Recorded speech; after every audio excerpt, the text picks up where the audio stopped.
오늘이 절기상 종려주일이고 이 종려주일은 또 바로 고난주간과 연결됩니다. 그래서 내일부터 일주일간 우리 고난주간이고 이 고난주간에는 특별히 성금요일 예수님께서 십자가에 달려 돌아가신 또 그 사건이 있는 한 주간이기도 합니다. 그 시작하는 주일이 종려주일이면서 동시에 고난주간 주일이 됩니다. 그래서 오늘 1년 동안에 우리 1년 살면서 우리가 고난을 피할 수 없지만 늘 고난이 우리와 함께하지만 특별히 이 고난 주간에는 집중해서 예수님의 고난이 무엇인지 이 고난이 우리 삶에 어떤 의미가 있는지 우리가 실제로 그 고난에 참여함으로 고난 주간을 보내는 절기이기도 합니다. 그래서 오늘은 우리 구약 성경에 보면 느헤미야 말씀을 잠시 뒤에 하고 오늘은 성경에 나타난 특별히 베드로전서에 나타난 이 고난을 같이 한번 보도록 하겠습니다.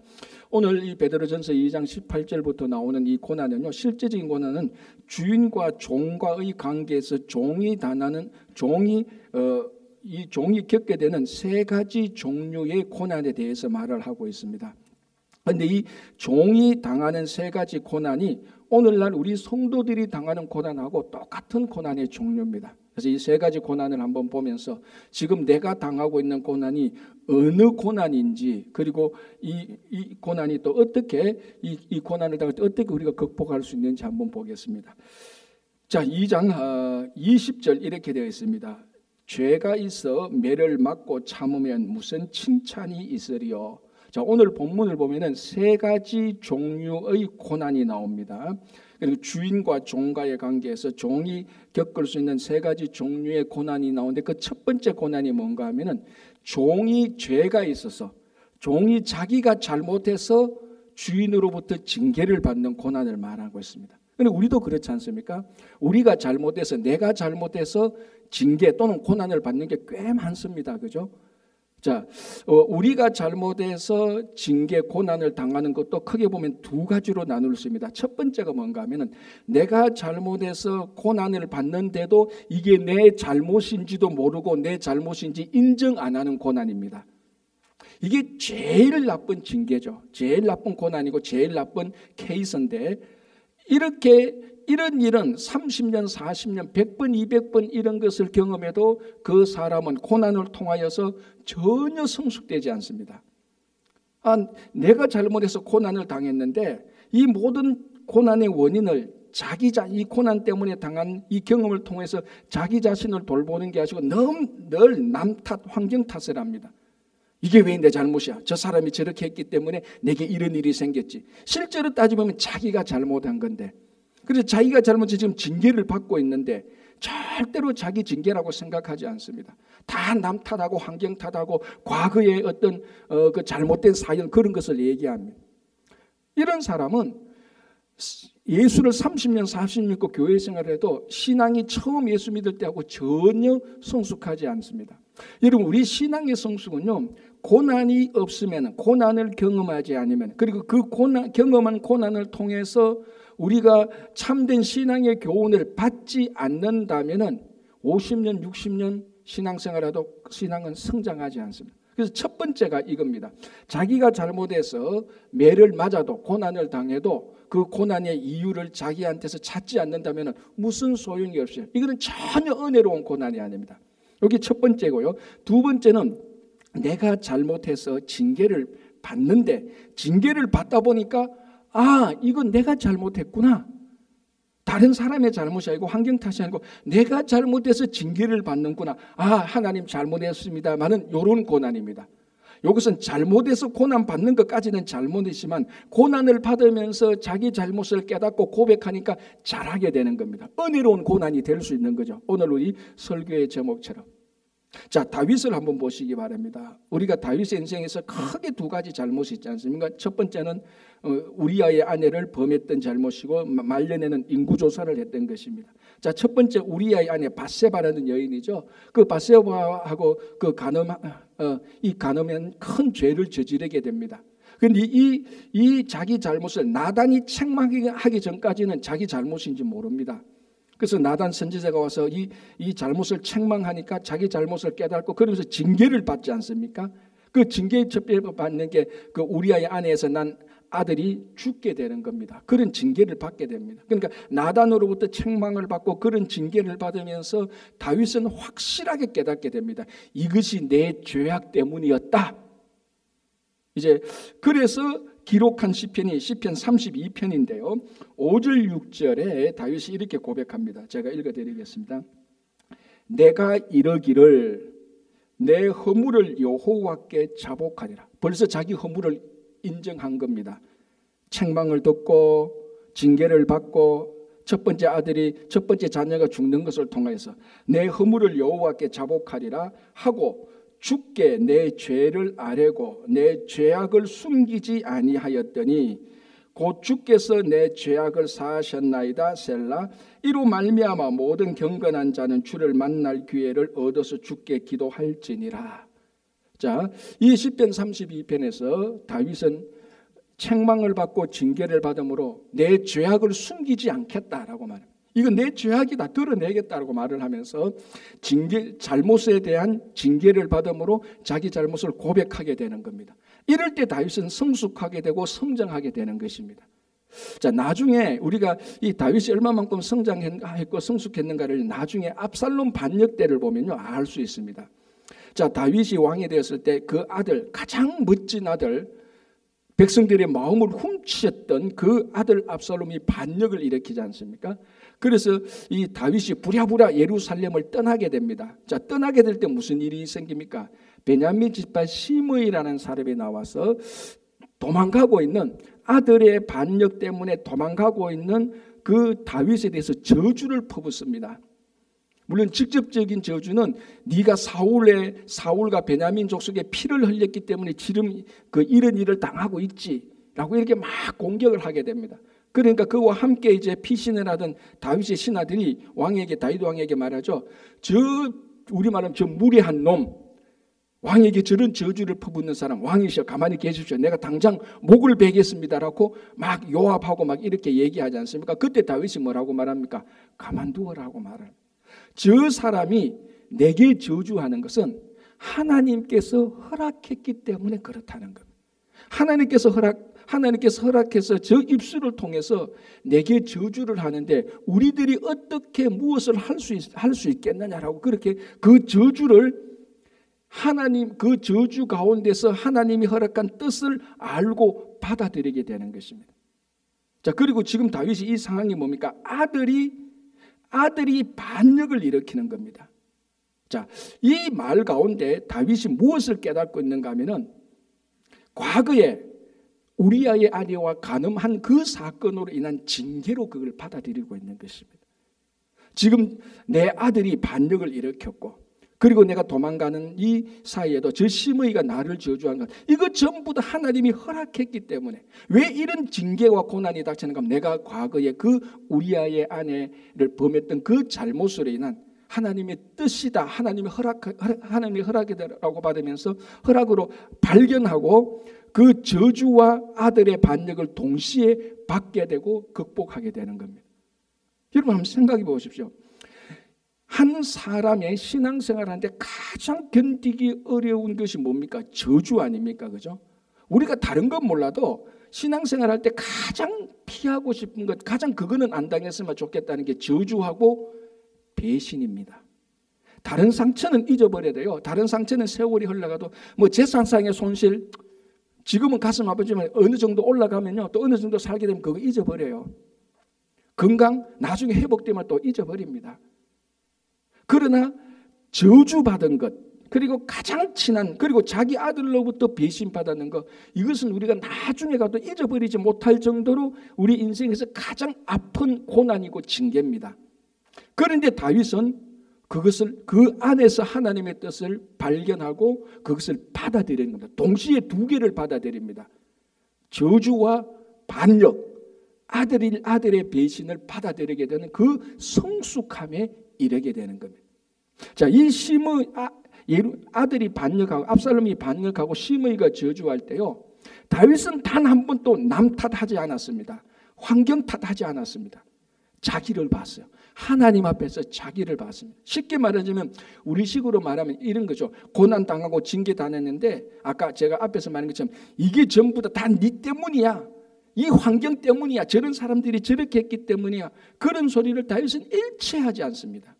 아들이 반역을 일으키고 지금 말 한마디만 하면은 자기 신하가 심의의 목을 베릴 수 있는 그 하찮은 인간 하나조차고 저주해도 그 저주와 반역 앞에서 남 탓, 환경 탓하지 않습니다. 하나님 앞에서 자기 자신을 되돌아보는 거죠. 그렇게 보니까 우리아의 아내를 범했던 그런 일이 생각나니까 이 모든 것들이 하나님이 허락하신 거라고 하면서 받아들이게 되는 것입니다.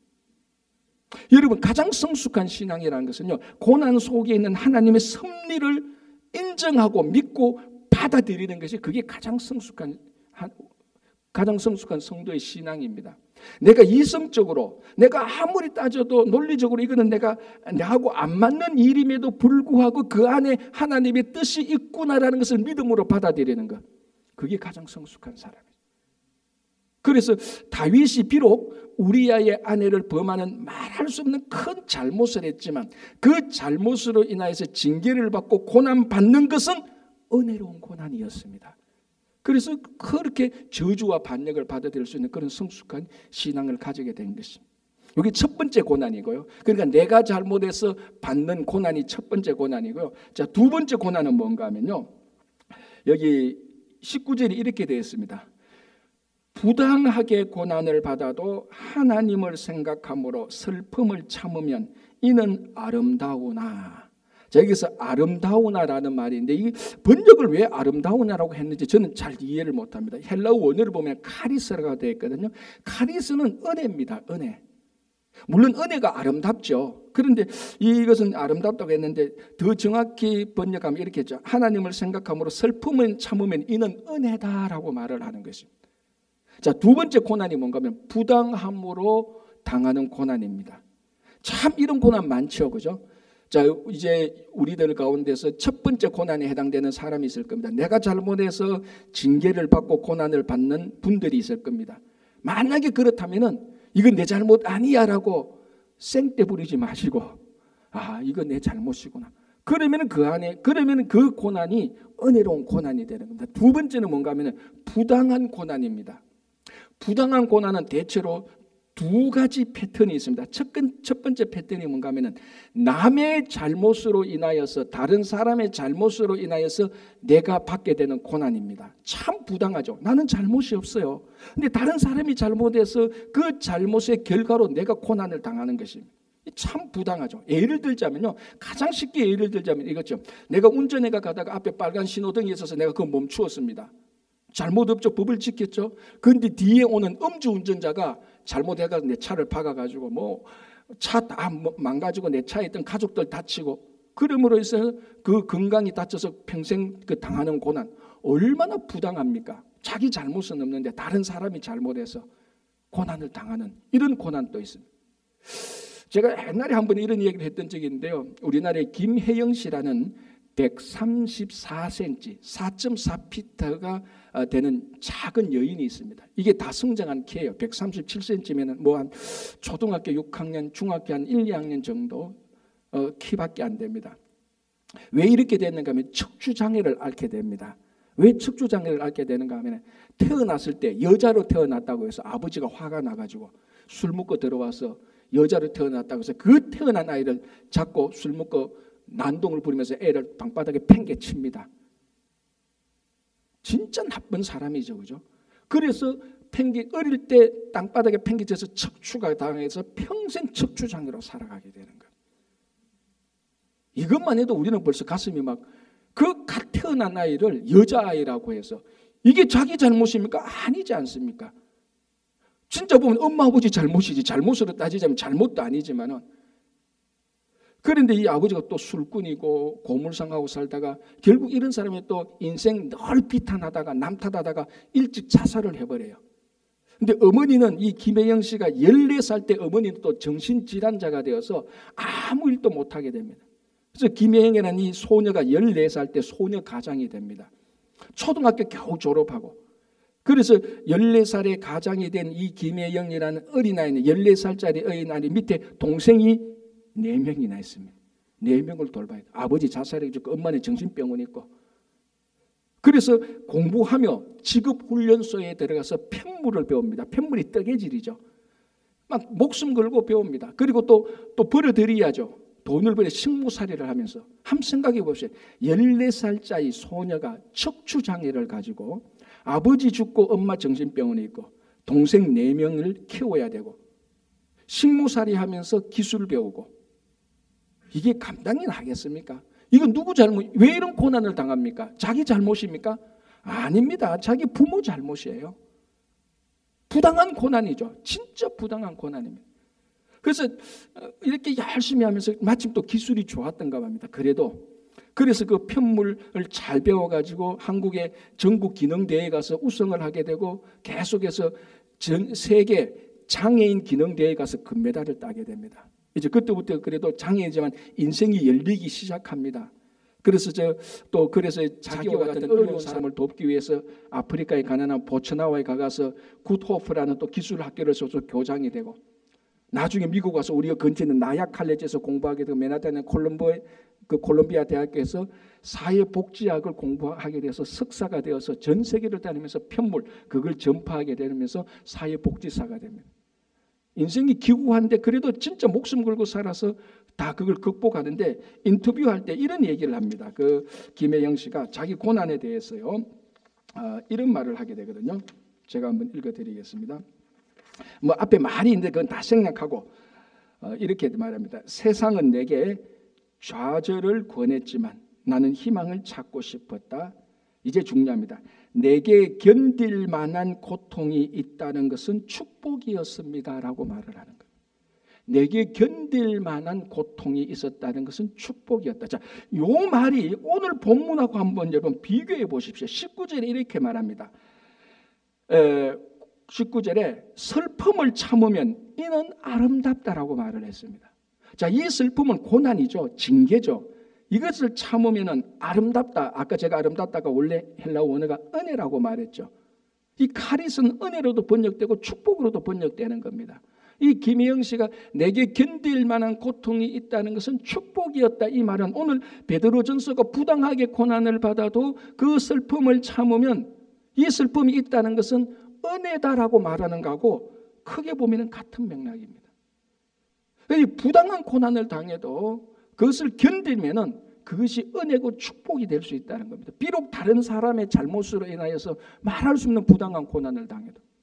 자, 우리 가운데 오늘 일부 예배 드린 우리 가운데 이 김혜영 씨와 같은 이런 여기에 걸맞는 부당한 고난을 당하신 분은 없을 겁니다. 제가 아무리 봐도 137cm 이상은 다 큰 것 같아요. 자, 또 하나 우리가 부당한 고난은요, 환경과 사회 구조로 인하여서 내가 원치 않게 부당하게 고난을 당합니다. 내가 태어나 보니까 이 환경이 내게 고난을 주는 환경이에요. 그런데 살다 보니까 이 사회 구조가 막 내게 고난을 주는 구조로 바뀌는 겁니다. 거기에서 또 내 잘못이 없는데도 부당하게 고난을 당합니다. 자, 이런 동화를 한번 생각해 보십시오. 산 언덕 뒤에 큰 진흙 한 덩이가 있었습니다. 진흙 한 덩이가 그냥 자, 이 진흙 한 덩이를 이제 사람으로 의인화해서 이제 말을 합니다. 동화니까 이 진흙 한 덩이가 언덕 뒤에서 행복하게 살고 있었어요. 다른 진흙하고 돌하고 바위하고 나무하고. 그런데 어느 날 큰 인간이 만든 큰 포크레인이 와가지고 이 진흙 한 덩이에 있는 이 진흙을 덥석 포크레인을 떠드니만 큰 트럭에 던지는 겁니다. 자기가 원하지 않았는데 그 큰 트럭에 가니까 큰 트럭이 또 산 넘고 물 건너 강 건너 도로 건너 한참 갑니다. 진흙 한 덩이가 멀미가 나서 미칠 지경이에요. 평생 움직여 본 적은 처음이니까 막 멀미가 나서 막 어지럽고 막 토하고 그런데 이 큰 트럭이 나중에 보니까 이 진흙 덩이를 우리 그 레미콘 있지 않습니까? 시멘트 빙빙 돌아가는 그런 믹서기 같은데 던지는 겁니다. 이게 믹서기 안에 들어가니까 진흙이 갈갈이 부서지지 않습니까? 몸이 부서져서 막 죽는 것 같이 아픕니다. 자, 그러더니만 또 믹서기에 된 이 진흙 한 덩이를 가지고 또 어떻게 합니까? 그게 또 다 갈아지니까 떡매가 와서 이리 치고 저리 매치는 거예요. 혼절을 해버렸습니다. 너무 아파가지고 괴로워요. 혼절을 하고 일나니까 자기가 도자기가 돼가 있어. 이제 끝났다 싶은데 또 인간이란 작자들이 와가지고 이 도자기를 가지고 유약을 바르고 불하로에 던져 넣네. 죽음과 같은 고통을 당하고 깨보니까 진짜 세상에서 가장 멋진 도자기가 되었다는 동화가 있습니다. 여러분, 이 진흙 한 덩이가 당하는 부당한 고난을 생각해 보십시오. 자기는 자기가 원치 않는 환경으로 끌려다녔습니다. 그리고 불구덩이도 들어가고 떡매로 치기도 하고 믹서기로 갈아지기도 하고. 그러나 만약에 이 진흙 한 덩이가 그 과정에서 이쪽 저쪽으로 참지 못하고 다른 수를 썼더라면 세상에서 가장 아름다운 도자기는 되지 못했을 겁니다. 바로 이런 것들이 참으면은 은혜고 축복이 된다는 것입니다. 자, 그런데 이런 경우가 우리에게 닥쳤을 때 우리에게 가능한가냐는 겁니다. 이게 목사님, 설교니까 좋은 소리죠. 설교니까 그 진흙 한 덩이 동화 얘기하고 뭐 김혜영 씨 같은 그런 아주 예외적인 얘기하는데 그게 뭐 예외적인 얘기지 우리 일반적인 보통 성도들한테 그게 해당되는 얘기입니까? 그런 질문이 늘 생깁니다. 설교를 들으면. 맞아요. 저도 충분히 공감합니다. 이런 애들은 예외적인 경우에 예외적으로 부당하게 고난을 당해서 극복했던 경우입니다. 자, 그러면 우리에게 부당한 고난이 안 닥칩니까? 닥칩니다. 우리에게도. 정도의 차이는 있겠지만. 자, 그러면 오늘 본문을 가만히 보십시오. 자, 다시 19절에 무엇이 키포인트인가 하면요, 이렇게 되어 있습니다. 부당하게 고난을 받아도 하나님을 생각함으로 슬픔을 참으면 되어 있습니다. 이 하나님을 생각함으로. 하나님을 생각하는 것이 단순히 머리로 하나님 있으니까 참자, 그 정도 수준이 아니고 영어로 말하면 consciousness, 깊이 자각을 하는 겁니다. 이 자각한다는 것은 단순히 머리로 생각하는 1 더하기 1은 2다 그게 아니고 그것을 완전히 경험을 하는 겁니다. 그래서 히브리어 다닐 때는 안다라고 말을 하는 것은 머리로 아는 게 아니라 그것을 완전히 체득했을 때, 체험했을 때 안다는 말, 그거하고 똑같습니다. 그래서 하나님을 생각함으로라는 말은 내가 부당하게 고난을 받을 때에 하나님이 나와 함께 계셨고 나와 함께 계셨던 그 하나님이 내가 어떻게 부당함을 당했는지, 왜 당했는지, 그 부당한 고난이 얼마나 아팠는지, 얼마나 억울했는지 그걸 하나님이 다 알고 있다는 의미로 하나님을 생각한다는 단어입니다. 원래 이 단어가. 그러니까 이 단어는 경솔히 하나님을 생각함으로 참으라 이런 정도가 아니고 너가 부당하게 고난을 당할 때 하나님이 너와 함께 계셨어. 우리가 약간 돼서 하나님도 너와 함께 같이 그때 고난을 당하고 있었어. 십자가에서 아들 예수가 십자가에 달려 돌아갔을 때 하나님 성부 하나님도 그 십자가에 같이 있었다고 말합니다. 그래서 유명한 20세기 가장 유명한 신학자였던 몰트겐이라는 사람이 썼는 책에는 책 제목이 뭔가 하면 십자가에 달린 하나님이에요. 예수님이 아니고. 보통 십자가에는 예수님이 달리지 않습니까? 그런데 그 몰트만이라는 학자는 십자가에서 하나님이 달렸다 말합니다. 아들이 고난당할 때 거기에 아버지가 함께 계셨다는 겁니다. 그래서 아들이 당하는 그 고난이 어떤가를 똑같이 아버지가 다 경험했다는 거예요. 오늘 이 단어가 바로 그거예요. 우리가 부당한 고난을 당할 때 하나님 아버지께서 내가 당하는 고난을 다 알고 있었다. 그래서 네 당하고 있는 고난을 내가 다 안다라고 말합니다. 듣기 좋은 말로 위로가 아니고 그 하나님 아버지도 고난을 당했다는 거예요. 한 열흘 정도 됐는데 제 알고 있는 목사님이 저보고 뭐 이런 얘기 저런 얘기 하다가 요즘 재밌는 드라마가 있대요. 뭐냐니까 폭삭 소가수다. 그래서 그 찾아보면 넷플릭스에 나와요. 그래서 지금 제가 한 3분의 2 정도 봤는데 마침 지난 금요일 날 그 드라마의 어느 부분을 봤는가 하면은 이런 부분이 나옵니다. 그 작가가 글을 잘 써요. 처음에는 한 1회 2회 보니까 뭐 애들 뭐 연애하는 로망스 같아서 좀 중간에 보다가 관뒀어요. 뭐 저거 뭐 이 나이에 청춘 남녀 연애 뭐 보겠느냐고 생각했는데 한 편을 더 봤는데 이 작가가 글을 참 잘 써요. 그래서 그 대사 듣는 재미로 한 편 두 편 봤는데 이게 그냥 로망스만이 아니에요. 1960년대부터 지금까지 살아온 우리 근현대사의 한 가정의 애환을 통해서 우리 한국 사람들이 어떻게 살아가는 그걸 보여주는 건데 아직 제가 다 못 봤어요. 어제 바로 아침에 요 장면을 봤어요. 거기에 여주인공이 애순이라는 제주도 여학생이 나와요. 이제 자기도 연애해서 결혼하고 아들 놓고 이제 어른이 되고 할머니가 되는 이런 과정이죠. 근데 이제 이 여주인공이 남자하고 결혼해서 딸 하나 아들 둘이를 낳아요.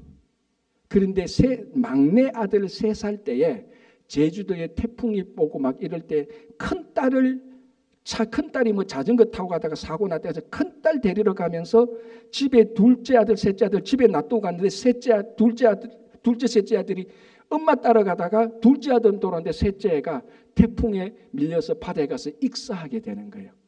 3살짜리 아이가. 여러분 다 알지 않습니까? 자식이 죽으면은 어디에 묻는다고? 가슴에 묻는. 그 드라마가 이제 그게 계속 틈틈이. 그래서 이 여주인공 애순이의 평생 트라우마가 뭘 해도 항상 가슴에 남는 게 자기 잘못으로 큰딸 챙기러 갔다가 막내 아들 죽이게 되는 그 트라우마가 있어요. 계속해서. 그래 이제 이 여자 주인공이 나중에 한 50대 중후반이 되죠. 그 여자 아이의 할머니가 있어요. 아빠의 엄마죠. 그런데 이 아빠의 엄마 할머니의 그 드라마 보면 마지막 생일날에 이제 가족들이 다 모였는데 이 할머니가 치매에 걸리는 겁니다. 아무도 못 알아보고 누가 무슨 말해도 반응이 없어요. 멍청하게 가만히 있어요. 그러니까 가족끼리 모여서 그냥 식사하는 거예요. 생일날에. 이제 그때 여주인공 이제 애순이가 오는 거죠. 손녀딸이죠. 손녀딸이 들어오니까 그 가족들이 이제 이 손녀딸이 와서 할머니 내 왔어요 하니까 가족들이 말했죠. 할머니 지금 아무도 못 알아봐. 그냥 말하지 마. 우리끼리 우리끼리여서 먹자 이랬는데 할머니가 다른 사람은 다 못 알아봐도 여주인공은 알아보는 거예요. 너 왔냐? 내가 널 알아봐라고 말해. 그러니까 다른 가족들이 다 깜짝 놀라죠. 아니 그 아들도 못 알아보는데 이 할머니가 아들도 못 알아보는데 손녀딸을 알아보는 거예요. 이제 그러면서 이런 얘기 저런 얘기하면서 이제 가족들이 가고 손녀딸하고 이 할머니하고 둘이 얘기를 합니다. 얘기를 할 때 할머니가 이런 얘기, 치매 걸린 할머니가 다른 사람하고 얘기 안 되는데 이 애순이한테 이렇게 말합니다. 내 다 안다라고 말을 해요. 뭘 안다는 거예요? 네 인생 고달팠지. 네 다 안다. 네 속 다 안다라고 2번 반복하는데 거기에 애순이가 무너지는 거예요. 할머니 무릎 위에 얼굴 먹고 엉엉 우는 거예요. 뭘 아는 겁니까? 네 아들 일찍 죽어서 인생 고달픈 거 안다는 그 말을 하는 거예요. 왜 그럴까요? 이 할머니 아들도 일찍 죽었거든. 이 할머니 아들이 누구예요? 애순이 아빠예요. 근데 이 애순이 아주 어릴 때 병 걸려서 일찍 죽었어. 그러니까 할머니가 자기 아들이 일찍 죽으면서 그걸 할머니가 가슴에 묻고 있는 거야. 평생 그것을 해결하지 못했는데 자기 손녀가 또 자기하고 똑같은 케이스잖아요. 그러니까 다른 사람은 다 이해 못해도 일찍 아들을 잃어버린 할머니는 일찍 아들을 잃어버린 자기 손녀딸이 얼마나 고달프고 아픔이 있었고 트라우마가 있었는가를 안다는 겁니다. 여러분 치매 환자들이 기억하고 있는 것은요. 자기 인생에서 자기 가슴에 맺힌 거 그걸 최후까지 기억합니다. 다른 건 다 잊어버려요.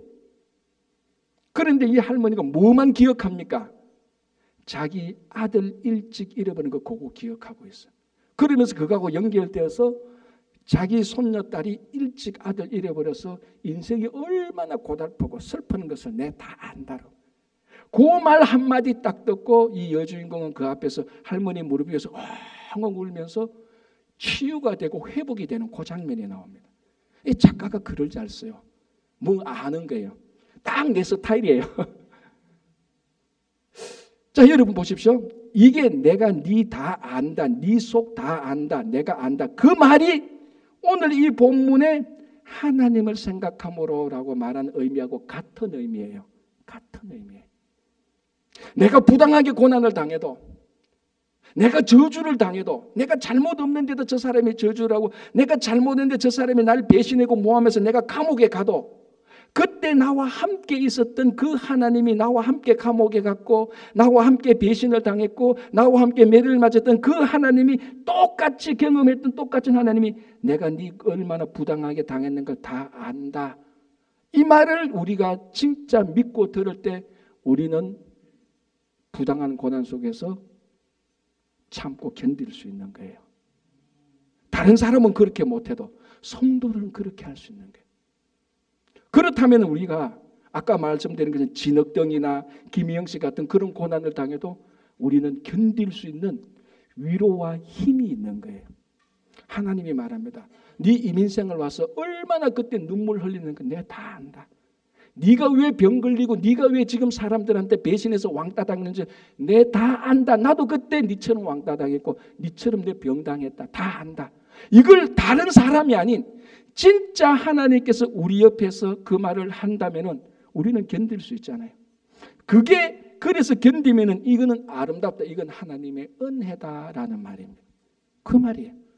그래서 우리는 성도들은 하나님을 생각함으로 하나님이 내가 얼마나 억울했는지 얼마나 부당하게 고난을 당한지 내가 아무한테도 얘기 안 해도 여러분 그래서 그 드라마에서요 부부 사이에 금기가 있습니다. 뭔 줄 알죠? 아까 그 폭삭 속았을 때 자기 막내 아들 죽은 얘기는 부부 사이에 얘기 안 해요. 평생을 그렇게 친해도 한 몸이 돼서도 그 얘기는 안 해요. 얼마나 고통스러웠는지 그 얘기는 절대로 안 해요. 혼자 그냥 생각만 해요. 그런데 할머니가 안다라고 말 때 그게 인생의 회복이 되는 하나님께서 우리에게 너 부당하게 고난 당하는 걸 안다. 그러면 우리가 견딜 수 있잖아요. 이게 은혜로운 고난이라는 것이. 이게 두 번째 고난이고요. 세 번째 고난이 또 이렇게 나옵니다. 20절 보십시오. 죄가 있어 매를 맞고 참으면 무슨 칭찬이 있으리요. 그러나 선을 행함으로 고난을 받고 참으면 이는 하나님 앞에 아름답다. 자, 첫 번째 고난이 뭐라 그랬어요? 내가 잘못해서 받는 고난. 이건 어떻게 보면 고난이보다 징계에 가깝죠. 그러나 이 징계에 가깝더라도 내가 뭘 잘못했는가를 알고 깨달으면 이건 은혜로운 고난이 될 수 있는 겁니다. 두 번째 부당한 고난. 이거 하나님을 생각하면 이거 은혜로운 고난이 되는 겁니다. 세 번째 고난이 뭔가 이제 갈수록 농도가 더 짙어지는 겁니다. 선을 행하다가 고난을 당하는 거예요. 야, 이건 진짜 억울하잖아요. 그죠? 부당한 고난도 진짜 억울하지만 이것도 진짜 억울해요. 선을 행하다가 고난을 당하는 겁니다. 그런데 선을 행하다가 고난을 당하는 것이 우리가 살고 있는 이 죄된 현실의 모습이 딱 그렇다는 겁니다. 자, 우리 성경을 보면은 우리가 살고 있는 이 죄악된 세상에서 제일 먼저 일어나는 사건이 뭡니까? 창세기에 보면은 에덴 동산을 떠나서 가인과 아벨이 하나님께 제사 드리는 사건이 처음 나타나는 사건이에요. 에덴 동산을 떠나서. 그 무슨 일입니까? 아벨이 하나님께 좋은 제사를 드렸고 가인은 나쁜 제사를 드렸는데 가인이 아벨을 죽이지 않습니까? 여러분 아벨이 하나님 앞에서 선을 행했습니다. 선한 제사를 드렸지 않습니까? 그 선을 행했는데 그 대가로 가인으로부터 들에 나가서 죽임을 당하게 되는 겁니다. 이게 오늘날 우리들의 현실입니다. 여러분 우리가 진짜 억울할 때 있잖아요. 내가 선을 행했는데 그 선을 행한 것 때문에 고난을 당해요. 이건 또 부당한 고난하고는 또 다르다고요. 부당한 고난은 선은 행하지는 않았죠. 이건 선을 행했는데 고난을 당합니다. 자, 다윗을 보십시오. 다윗이 블레셋이 쳐들어왔을 때 골리앗을 이겨서 블레셋을 물리쳤잖아요. 누가 제일 이익을 봅니까? 사울이 제일 이익 받지 않습니까?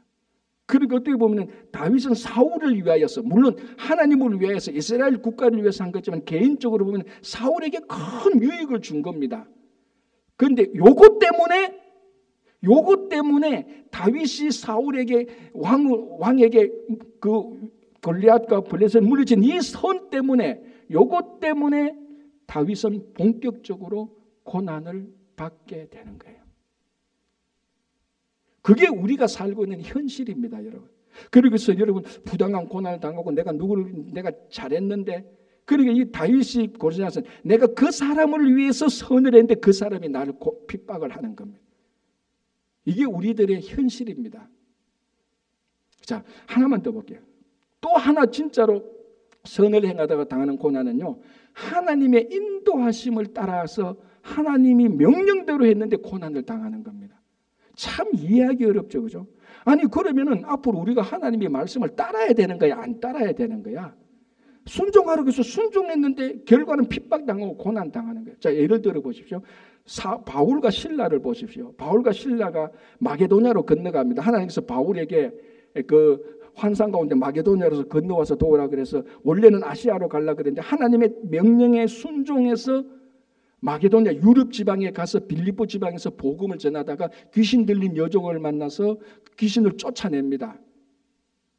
그런데 그 귀신 들린 여종의 관원들이 이 여종의 신통력이 없어진 거 보고 모함해서 관가에 고발해서 바울과 실라가 감옥에 가지 않습니까? 얼마나 핍박을 당하며 고난다. 물론 또 하나님께서 건져주시죠. 자, 여기서 우리가 하나 알 수 있는 것은 우리가 하나님의 명령에 따라서 순종했는데 그 순종의 결과로서 중간 결과로서 핍박과 고난을 당하는 겁니다. 징계를 당하는 겁니다. 자, 이게 무슨 은혜로운 고난? 물론 해방 거기서 나와서 해방 그 감옥에서 나오긴 하지만 제일 좋은 건 아예 감옥에 안 들어가는 게 제일 좋지 않습니까? 그죠? 그러니까 우리가 선을 행하다가 당하는 고난이 굉장히 많다고요. 자, 그럼 이게 왜 은혜로운 고난인가? 자, 오늘 본문이 이렇게 되어 있습니다. 20절, 21절을 연결해서 봐야 됩니다. 제가 다시 볼게요. 20절. 죄가 있어 매를 맞고 맞으면 무슨 칭찬이 있으리요. 그러나 선을 행함으로 고난을 받고 참으면 이는 하나님 앞에 아름다우니라. 이를 위하여 너희가 부르심을 받았으니 그리스도도 너희를 위하여 고난을 받으사 너희에게 본을 끼쳐 그 자취를 따라오게 하려 하셨느니라. 무슨 말인가 하면요, 쉽게 설명하면 이렇습니다. 선을 위해서 고난을 받으면은 이 고난이 그리스도께서 받은 고난의 본을 따라가게 된다는 겁니다. 왜 이게 왜 선을 행하다가 받는 고난이 왜 은혜로운가 하면요, 이 고난이야말로 예수 그리스도의 고난에 동참하게 되는 고난이라는 겁니다. 자, 이게 세상 사람들은 이걸 은혜로운 고난이라고 생각하지 않습니다. 그러나 우리 성도들은, 성숙한 성도들은 나의 이 고난이 예수 그리스도의 고난에 동참하는 것이 우리는 은혜로 받을 수 있는 겁니다. 자, 이게 왜 은혜인가 하면은 우리가 예수 그리스도의 고난에 동참해야 예수 그리스도를 닮게 되는 겁니다. 여러분, 천하 없어도 여러분들이 기도할 때, 우리가 기도할 때 주님, 내가 주님을 닮고 싶습니다, 이 기도를 하는 순간에 여러분들은 반드시 선을 행하다가 고난을 받게 될 것입니다. 그러면 그런 기도 안 해야 되겠네. 그건 어쩔 수 없습니다. 안 하면은 안 할 수도 있는 겁니다, 여러분.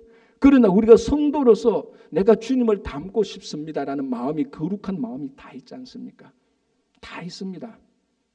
그런데 이 거룩한 마음에는 예수님을 닮고자 하는 마음에는 반드시 고난에 동참해야 됩니다.